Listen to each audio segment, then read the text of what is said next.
How to enable or disable make passwords visible on the Samsung Galaxy S24 series. First, tap on the home button to go back to the home screen. From the home screen, swipe down at the top, then tap on the settings icon.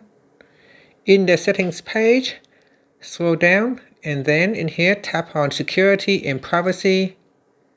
After that, we scroll down and tap on more security settings. Then scroll down and tap on make passwords visible.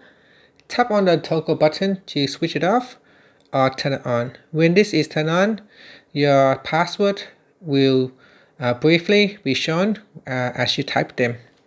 And that's it. After, you can tap on the home button to return back to the home screen. Thank you for watching this video. Please like and subscribe and leave a comment on my channel. Thank you for watching.